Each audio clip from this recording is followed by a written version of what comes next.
Rose Adventure.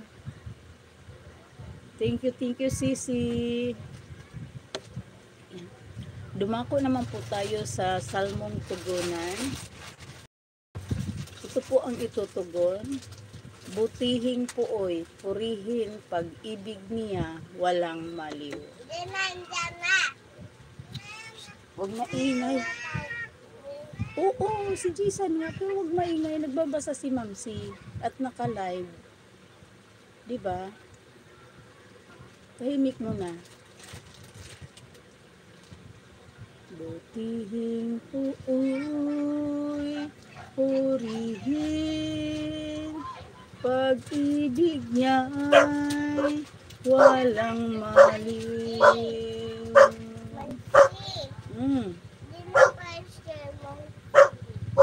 Kaya mo si mama mo.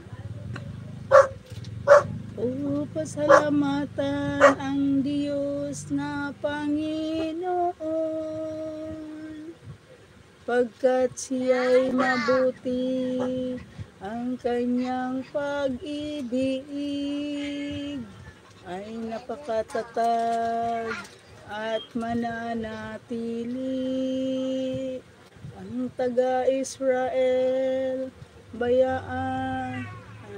bayaang sabihi kanilang ihayag. Ang pag-ibig ng Diyos ay hindi kukupas.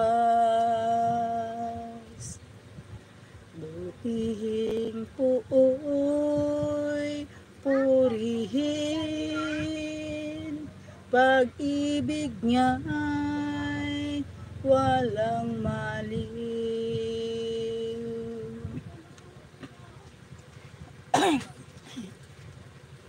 Makarat ang ating lalamunan.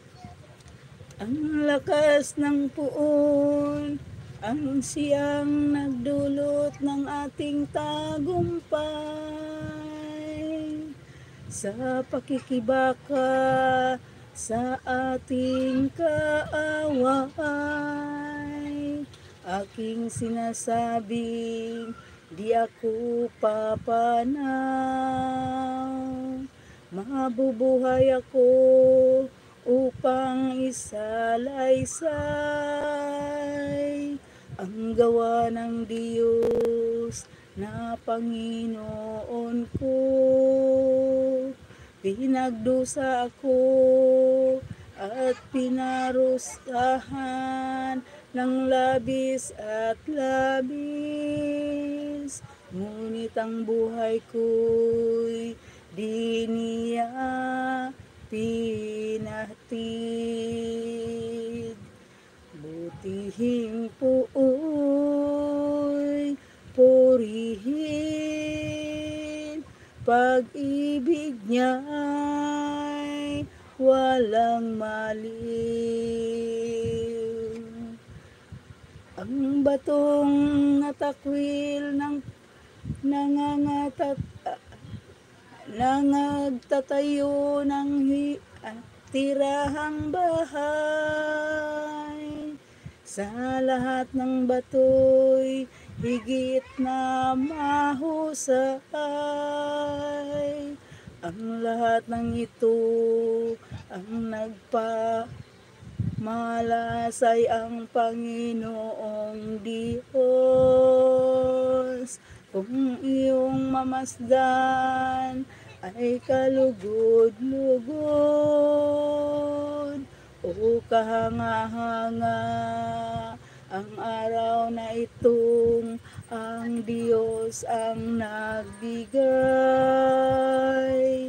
Tayo ay magalak, ating ipagdiwang. Butihing puoy, purihin pag-ibig niya'y walang maliw. Butihing puoy, purihin pag-ibig niya'y walang maliw.